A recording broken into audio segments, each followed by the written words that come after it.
Hello everyone and welcome to my channel my classroom.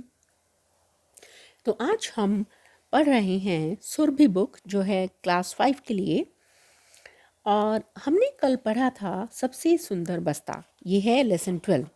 तो चलिए आज हम, अगर आपने ये लेसन नहीं पढ़ा है तो मैं इसका लिंक डिस्क्रिप्शन बॉक्स में दे दूंगी और आप वहाँ से उस लेसन को अच्छे से समझ सकते हैं। आज हम करेंगे सबसे सुंदर बस्ता लेसन के कुछ एक्सरसाइज, क्वेश्चन आंसर्स और जो भी इसमें लेसन में पीछे कुछ ग्रामर है और कुछ इडियम्स हैं, सभी कुछ। तो चलिए शुरू करते हैं। तो हमारी जो सबसे पहली एक्सरसाइज है वो है कि निम्नलिखित प्रश्नों के उत्तर दीजिए। ये कुछ क्वेश्चंस हैं जिनके हमें आंसर लिखने हैं। तो अध्यापिका सबके बस्ते कितने दिनों बाद देखने वाली थी? यहाँ आंसर है अध्यापिका सबके बस्ते 1 सप्ताह बाद देखने वाली थी। यहाँ मैंने इसका शॉर्ट लिखा है, बट आपको ऐसे लिखना है, अध्यापिका सबके बस्ते 1 सप्ताह बाद देखने वाली थी। दूसरा है यशोदा अपना बस्ता समय से पहले विद्यालय क्यों नहीं लेकर गई? तो यशोदा अपना बस्ता क्यों नहीं लेकर गई? जिससे बस्ता गंदा ना हो। तो हम इसको ऐसे लिख सकते हैं, यशोदा अपना बस्ता समय से पहले विद्यालय इसलिए नहीं लेकर गई जिससे बस्ता गंदा न हो। थर्ड है, बूढ़ी स्त्री लोगों से मदद की गुहार क्यों लगा रही थी? बूढ़ी स्त्री जैसा, क्योंकि वो निर्बल थी, जमीन पर पड़ी हुई थी और उसके जख्मों से रक्त निकल रहा था और उसके जो जख्म थे उन सब पर मक्खियां भिनभिना रही थी। तो हम इसको ऐसे लिख सकते हैं, उसके जख्मों पर मक्खियां भिनभिना रही थी, उन्हें ढकने के लिए या उन्हें हटाने के लिए, मक्खियों को हटाने के लिए वह मदद की गुहार लगा रही थी। नंबर 4 है, यशोदा ने बूढ़ी स्त्री की सहायता किस प्रकार की? यशोदा ने, यहाँ आप लिख सकते हो, यशोदा ने अपने बस्ते की सिलाई उधेड़कर उससे स्त्री के जख्मों को ढक कर यशोदा ने उसकी मदद की। नंबर नेक्स्ट है, अध्यापिका ने यशोदा का बस्ता देखे बिना ही उसे पुरस्कार क्यों दे दिया? अब क्योंकि यशोदा ने एक बूढ़ी स्त्री की मदद की थी, इसलिए अध्यापिका ने उसका बस्ता बिना देखे ही उसे पुरस्कार दे दिया था। और नेक्स्ट है हमारी एक्सरसाइज, बॉक्स से सही शब्द चुनकर रिक्त स्थानों की पूर्ति कीजिए, यानी फिल इन द ब्लैंक्स। अब यहाँ पर हमारे पास कुछ शब्द हैं, पुरस्कार, संदूक, मक्खियाँ, बस्ता और रक्त। तो पहला है, माँ ने डैश से कपड़ा निकाला। माँ ने संदूक से कपड़ा निकाला।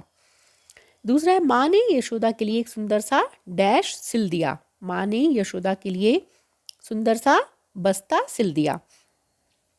बूढ़ी स्त्री के शरीर से डैश बह रहा था। बूढ़ी स्त्री के शरीर से रक्त बह रहा था।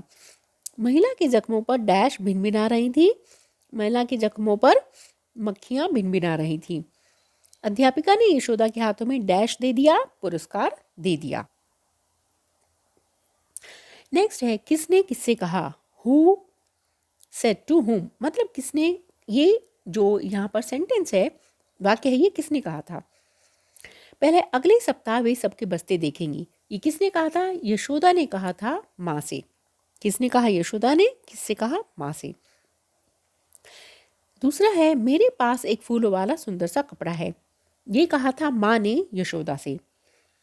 इनाम तो तुझे ही मिलेगा, ये सहेलियों ने कहा था यशोदा से।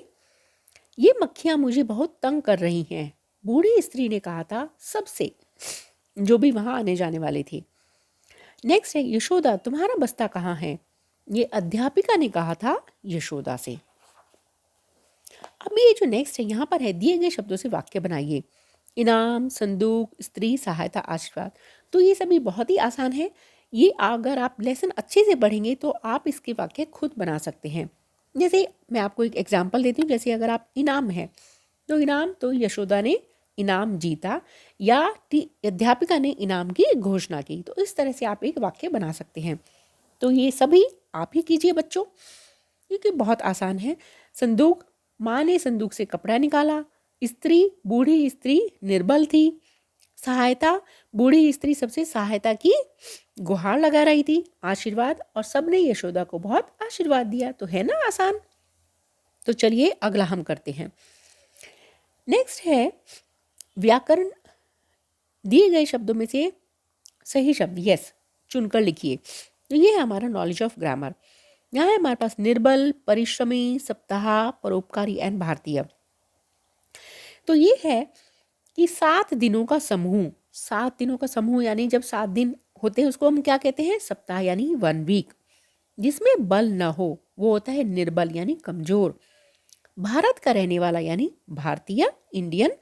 दूसरों पर उपकार करने वाला, परोपकारी यानी जो सबकी हेल्प करता हो। परिश्रम करने वाला, परिश्रमी जो हार्ड वर्क करता है। ठीक है, अभी नेक्स्ट है, दिए गए मुहावरों से अर्थ लिखकर वाक्य बनाइए। अब यहाँ पर है आंखें, मुहावरे। अब मुहावरे क्या होते हैं बच्चों? कि मुहावरे होते हैं, जैसे एक है आंखें भर आना, यानी कुछ 2 या 3 वर्ड्स, जब हम 2 या 3 वर्ड्स इकट्ठे लिखते हैं तो उसका कुछ मीनिंग बन जाता है। तो उसका जो मीनिंग होता है और उस मीनिंग को हम जब उनको कहते हैं मुहावरे। आंखें भर आना यानी आंखों में आंसू आ जाना। तो या तो आंखों में आंसू आ जाना या हम कह सकते हैं आंखें भर आना, एक तरह का मुहावरा हम इसको बोलते हैं, इंग्लिश में जिसको बोलते हैं इडियम्स। तो आंखें भर आना का मीनिंग होता है आंखों में आंसू आ जाना। तो ये सभी भी आपको लेसन से अच्छे से इनका आंसर मिल जाएगा। आंसर नहीं, आप इसको कैसे प्रयोग कर सकते हैं। सच जानकर अध्यापिका की आंखें भर आईं।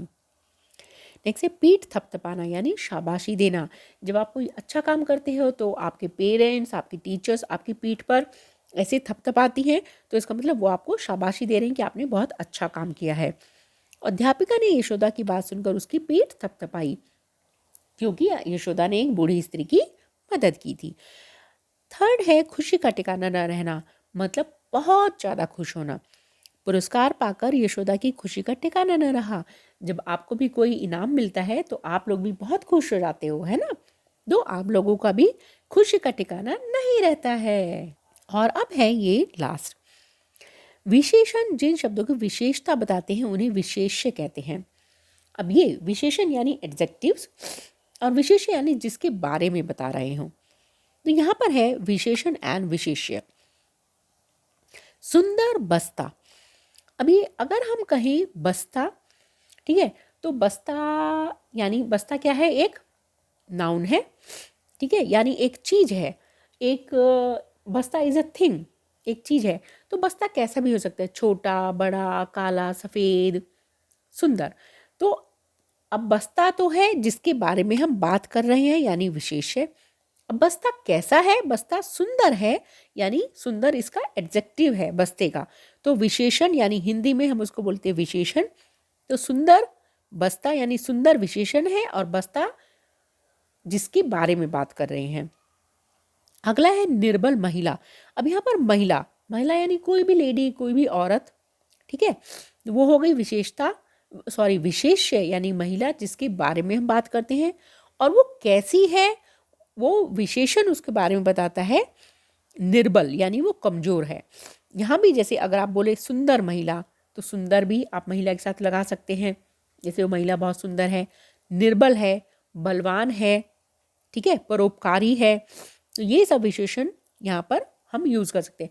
मतलब जब कोई शब्द किसी के भी बारे में बताता है कि वो कैसा है, ठीक है, तो वो होता है आपका विशेषण।